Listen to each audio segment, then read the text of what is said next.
Hello friends, gamma science classes में आपका स्वागत करते हैं। आइए हम हेलो एल्केन और हेलो एरीन के बारे में पढ़ते हैं। हमने फर्स्ट वन शॉट कवर कर लिया है बॉन्ड लेंथ तक। आइए इसके बारे में हमने पढ़ लिया था। आइए आज हम बॉन्ड एंथैल्पी के बारे में पढ़ेंगे। बॉन्ड एंथैल्पी क्या होती है, तो आइए पढ़ते हैं। बॉन्ड एंथैल्पी क्या होती है? बॉन्ड एंथैल्पी इन्वर्सली प्रोपोर्शनल होती है साइज के और बॉन्ड लेंथ के।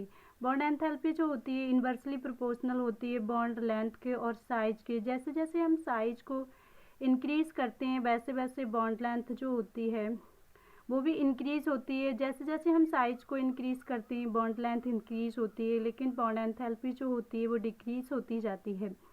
जिसका साइज लार्ज होगा बॉन्ड एंथैल्पी उसकी सबसे कम होगी। एग्जाम्पल के तौर पर हमने हेलो एल्केन और हेलो एरीन चैप्टर की टेबल से लिया है। Methyl fluoride, methyl chloride, methyl bromide और मेथिल आयोडाइड को। मेथिल फ्लोराइड जो होता है उसकी जो साइज होता है वो सबसे छोटा होता है, और तो इसकी बॉन्ड एंथैल्पी जो होती है वो सबसे ज़्यादा होती है। जबकि मेथिल आयोडाइड का जो साइज होता है वो सबसे ज़्यादा होता है, तो इसकी बॉन्ड एंथैल्पी जो होती है सबसे कम होती है। तो हम जो बॉन्ड एंथैल्पी होती है वो साइज के इन्वर्सली प्रोपोर्शनल होती है। जैसे जैसे डाउन द ग्रुप जाएंगे तो वैसे वैसे बॉन्ड एंथैल्पी जो होती है वो डिक्रीज होती जाती है। तो ये जो क्वेश्चन है 2021 के नीट के पेपर में आया हुआ है एजिटेड, तो हमने ये देख लिया है। आइए डाइपोल मोमेंट के बारे में पढ़ते हैं। डाइपोल मोमेंट क्या होता है? डाइपोल मोमेंट क्या होता है? जो डाइपोल मोमेंट होता है चार्ज इनटू डिस्टेंस का फैक्टर होता है। चार्ज इंक्रीज करने पर डाइपोल मोमेंट इंक्रीज होता है, और डिस्टेंस इंक्रीज करने पर तब भी डाइपोल मोमेंट इंक्रीज होता है। लेकिन जो एग्जाम्पल हमने लिया है वो एनसीईआरटी की प्रोडिक्ट टेबल्स, एनसीईआरटी के हेलो एरीन और हेलो एल्किन चैप्टर से लिया है। आइए इस एग्जाम्पल को देखते हैं। वैसे तो इसका डाइपोल मोमेंट जो होगा वो क्लोरीन का होना चाहिए, मेथिल फ्लोराइड का, लेकिन यहाँ पर जो क्लोरीन का दिया है इसका रीज़न ये है कि क्लोरीन की जो इलेक्ट्रॉन एफिनिटी होती है वो सबसे ज़्यादा होती है, इसलिए क्लोरीन का जो मेथिल क्लोरीन का जो डाइपोल मोमेंट है वो सबसे ज़्यादा होता है। तो ये हमने एग्जाम्पल लिया है मेथिल क्लोराइड, मेथिल फ्लोराइड और मेथिल ब्रोमाइड और मेथिल आयोडाइड। तो मेथिल क्लोराइड का डाइपोल मोमेंट सबसे ज़्यादा है, मेथिल फ्लोराइड का उससे कम, और मेथिल आयोडाइड का तो सबसे कम ही होता है। तो हमने डाइपोल मोमेंट के बारे में देख लिया है हेलो एल्केन और हेलो एरीन चैप्टर से। आइए आज हम method preparation of halo alkane देखेंगे। सबसे पहले जो देखेंगे वो हम देखेंगे फ्रॉम एल्कोहल से। एल्कोहल से एल्किल हैलाइड का फॉर्मेशन को देखेंगे। सबसे पहले क्या होता है, एल्कोहल से जब एल्किल हैलाइड का फॉर्मेशन किया जाता है तो हम हाइड्रोजन हैलाइड को लेते हैं, और कैटालिस्ट हम ZnCl2 को लेते हैं। ZnCl2 कैटालिस्ट को लेते हैं, तब हमें एल्किल हैलाइड प्राप्त होता है। तो यहाँ पर ये रिएक्शन दी है, एल्कोहल की रिएक्शन हाइड्रोजन हैलाइड के साथ की है, ZnCl2 कैटालिस्ट दिया गया, तब हमें एल्किल हैलाइड का फॉर्मेशन हुआ है। तो आइए देखते हैं, आगे देखते हैं क्या कहते हैं।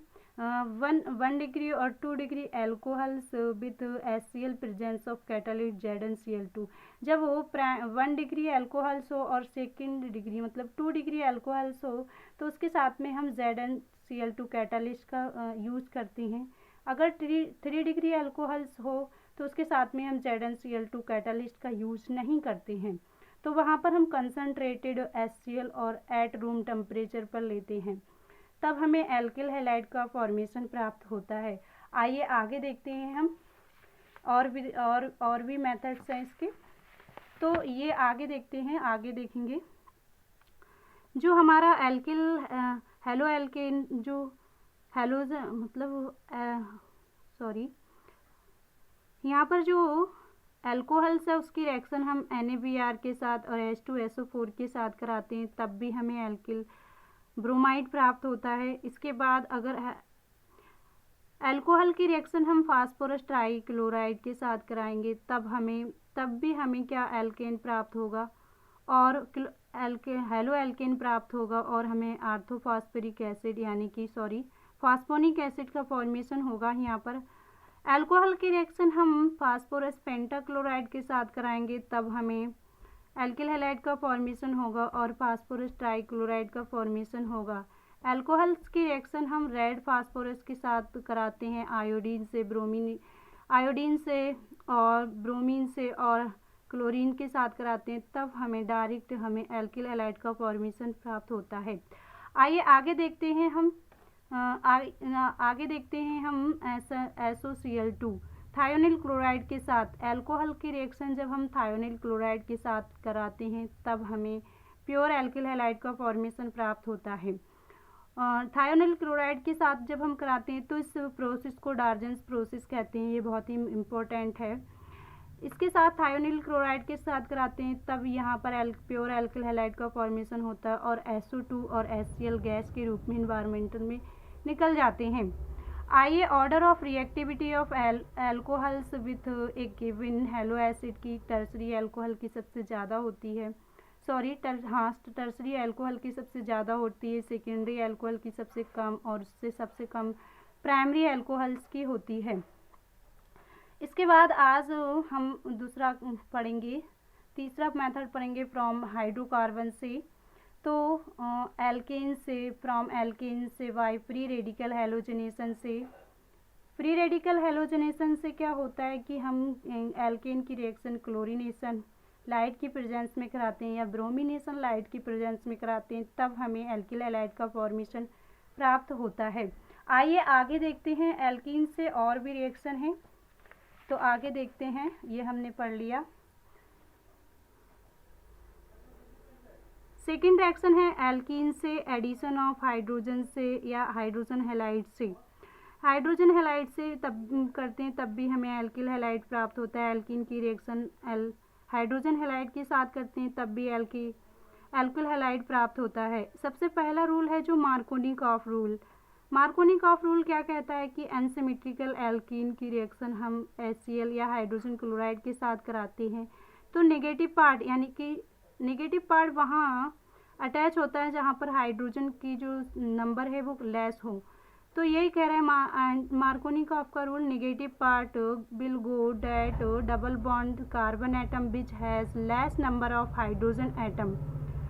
इसके बाद एंटी मार्कोनिकॉफ का रूल पढ़ेंगे। एंटी मार्कोनिकॉफ का रूल क्या कहता है, यहाँ पर जो हम हाइड्रोजन ब्रोमाइड लेते हैं और पेरोक्साइड लेते हैं, ये रूल जो कहता है ये हाइड्रोजन ब्रोमाइड यानी कि नेगेटिव पार्ट वहाँ ऐड होता है जहाँ पर हाइड्रोजन की नंबर जो होता है वो मोर होता है।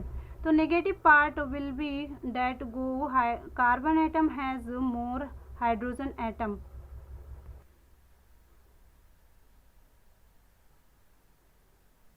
हाइड्रोजन का जो नंबर होता है वो वहाँ पर ज़्यादा होता है ये हाइड्रोजन, तो वहाँ पर ये ब्रोमाइड ऐड होता है।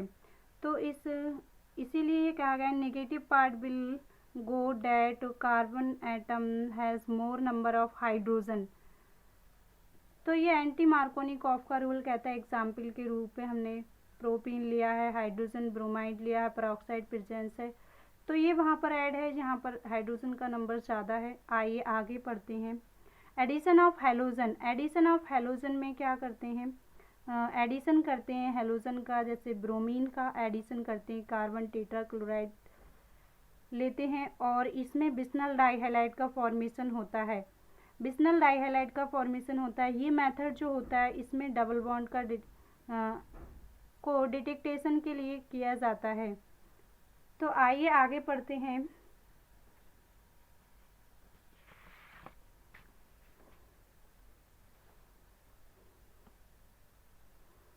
हैलोजन एक्सचेंज रिएक्शन होती हैं। हैलोजन का एक्सचेंज सबसे पहले जो रिएक्शन है फ्रिंकलिस्टाइन रिएक्शन जो होती है, इसमें RX की रिएक्शन जो कराई जाती है वो सोडियम आयोडाइड के साथ कराई जाती है। ड्राई एसीटोन प्रेजेंस होता है, लेते हैं। RX की रिएक्शन सोडियम आयोडाइड के साथ कराई जाती है, तब यहाँ पर एल्किल आयोडाइड प्राप्त होता है। इस रिएक्शन को फ्रिंकलिंग स्टाइल रिएक्शन कहते हैं। ये बहुत ही इंपॉर्टेंट रिएक्शन है। इसके बाद स्वार्ट्स रिएक्शन आती है।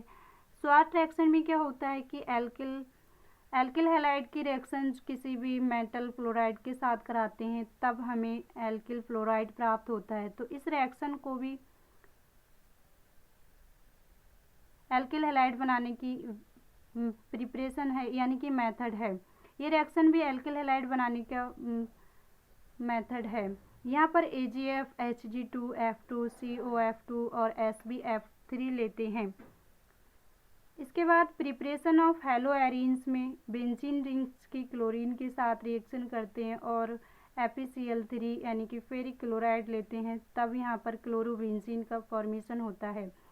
सेकेंड रिएक्शन में क्या होता है, टाइलोन की रिएक्शन हेलोजन के साथ करते हैं, जैसे कि मतलब ब्रोमीन क्लोरीन के साथ करते हैं, तब यहाँ पर आर्थो हेलोटाइलोन और पैरा हेलोटाइलोन का फॉर्मेशन होता है। This reaction is not prepare the iodine and F2, यानी कि ये रिएक्शन जो होती है वो आयोडीन और फ्लोरीन के साथ नहीं होती है। Iodine with reaction reversible in nature, iodine की जो रिएक्शन होती है वो रिवर्सिबल नेचर की होती है और वो ऑक्सीडाइजिंग एजेंट प्रेजेंस होना चाहिए उसके लिए, तो HNO3, नाइट्रिक एसिड और आयोडिक एसिड होना ज़रूरी होता है, तब होती है। और फ्लोरीन की रिएक्शन ये नहीं करता है क्योंकि वो हाईली रिएक्टिव होता है। इसके बाद आगे पढ़ते हैं, हम आगे रिएक्शन दी हैं, आगे हम पढ़ेंगे सैंडमायर रिएक्शन। आइए पढ़ते हैं सैंडमायर रिएक्शन क्या होती है।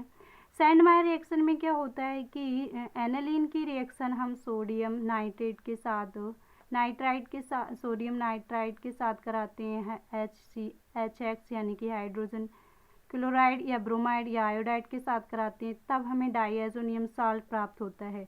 और डाइएजोनियम साल्ट की फर्दर रिएक्शन कॉपरस क्लोराइड के साथ कराते हैं, तब हमें एराइल हैलाइड प्राप्त होता है। ये रिएक्शन जो होती है वो सैंडमायर रिएक्शन कहलाती है, ये दी हुई है। ये रिएक्शन आयोडाइड के साथ जो होती है नहीं करती है, आयोडीन के साथ ये पोटेशियम आयोडाइड के साथ करती है, कॉपरस हैलाइड के साथ नहीं करती है ये रिएक्शन। तो ये रिएक्शन दी हुई है। डाइएजोनियम साल्ट जो होता है पोटेशियम आयोडाइड के साथ रिएक्शन करके ये आयोडोबेंजीन का फॉर्मेशन करता है। इसके बाद haloalkane and haloarene की फिजिकल प्रॉपर्टीज़ क्या होती हैं उसके बारे में पढ़ेंगे। Pure alkyl halide are colourless होते हैं और bromides iodide develop colour when the light expose to light. Pure alkyl halide जो होते हैं वो कलरलेस होते हैं, ब्रोमाइड होता है, आयोडाइड होते हैं, ये लाइट के एक्सपोज में कलर डेवलप करते हैं, जैसे कि मेथिल क्लोराइड और मेथिल क्लोराइड और एथिल क्लोराइड, मेथिल ब्रोमाइड और क्लोरोफ्लोरोमीथेन, ये रूम टेम्परेचर पर गैसेस होती हैं। आइए आगे पढ़ते हैं। हाई मेंबर्स इनके लिक्विड और गैसेस होते हैं। बॉइलिंग पॉइंट क्या होता है, बॉइलिंग पॉइंट जो होता है मॉलिक्यूलर मास के डायरेक्टली प्रोपोर्शनल होता है और बॉइलिंग पॉइंट जो होता है वो ब्रांच के इन्वर्सली होता है। जैसे जैसे मॉलिक्यूलर मास बढ़ता जाता है मॉलिक्यूल्स का, वैसे वैसे बॉइलिंग पॉइंट जो होता है वो इंक्रीज होता जाता है। जैसे जैसे किसी भी रिएक्शन में ब्रांचिंग होती जाती है, वैसे वैसे क्या होता है कि उसका जो बॉइलिंग पॉइंट है वो कम होता जाता है। आइए देखते हैं। एल्काइल ग्रुप में boiling point of the alkyl halide decrease order RI यानी कि एल्किल हैलाइड मतलब मेथिल आयोडाइड या methyl chloride, methyl bromide, methyl chloride और मेथिल क्लोराइड का सबसे ज़्यादा RI का होगा क्योंकि इसका मॉलिक्यूलर मास ज़्यादा होता है, और इसके बाद मेथिल ब्रोमाइड का होगा, फिर क्लोराइड, फिर फ्लोराइड का होगा। आइए आगे पढ़ते हैं। हेलो एरीन की प्रॉपर्टीज़ क्या होती हैं, फिजिकल प्रॉपर्टीज़, इसके बारे में पढ़ेंगे। तो आइए देखते हैं। Hello arene of physical properties, boiling point सबसे ज़्यादा होता है आर्थो का। बॉइलिंग पॉइंट जो होता है सबसे ज़्यादा आर्थो का होता है, उसके बाद पैरा हेलो एरीन्स का होता है, उसके बाद मेटा का होता है। बॉइलिंग पॉइंट जो होता है मेटा का सबसे कम होता है, यहाँ पर एग्जाम्पल के तौर पर हमने लिया है, ये आर्थो का है, ये पैरा का है और ये मेटा का है। आइए देखते हैं मेल्टिंग पॉइंट क्या कहता है। मेल्टिंग पॉइंट जो होता है हेलो एरीन्स में सबसे ज़्यादा पैरा का होता है, इसके बाद आर्थो का होता है, फिर इसके बाद मेटा का होता है। ठीक है, आइए देखते हैं, आगे पढ़ते हैं। फिजिकल प्रॉपर्टीज़ में डेंसिटी जो इंक्रीज़ करते हैं तो कार्बन नंबर इंक्रीज़ होने पर डेंसिटी इंक्रीज़ होती है। कार्बन नंबर इंक्रीज़ करने पर डेंसिटी इंक्रीज़ होती है, हैलोजन एटम इंक्रीज़ करने पर डेंसिटी इंक्रीज़ होती है और हैलोजन एटम का मास इंक्रीज़ करने पर डेंसिटी इंक्रीज़ होती है। आइए एनसीईआरटी की हम टेबल को देखते हैं। हमने टेबल का एग्जाम्पल लिया है, ये एनसीईआरटी के हेलो एरिन और हेलो एल्केन चैप्टर में दी हुई है। नॉर्मल प्रोपाइल क्लोराइड का, फिर normal propyl bromide, normal propyl iodide का। सबसे ज़्यादा डेंसिटी जो होगी वो आयोडाइड की होगी, नॉर्मल प्रोपाइल आयोडाइड की, क्योंकि इसका जो साइज भी लार्ज होता है और मॉलिक्यूलर मास भी इसका ज़्यादा होता है। इसी टाइप से सेकंड एग्जाम्पल हमने लिया है डाइक्लोरोमेथेन का लिया है, इसके बाद ट्राइक्लोरोमेथेन और फिर इसके बाद टेट्राक्लोरोमेथेन का लिया है। सबसे ज़्यादा टेट्राक्लोरोमेथेन की डेंसिटी होगी क्योंकि इसका मॉलिक्यूलर मास सबसे ज़्यादा होगा। आइए आज हम यहीं तक अपनी वीडियो को समाप्त करते हैं। अगर हमारी वीडियो अच्छी लगे तो सब्सक्राइब करें, लाइक करें और कमेंट्स करें। आगे हमें जो भी हो सकेगा इम्प्रूवमेंट हम उसको करेंगे। Thank you, all the best.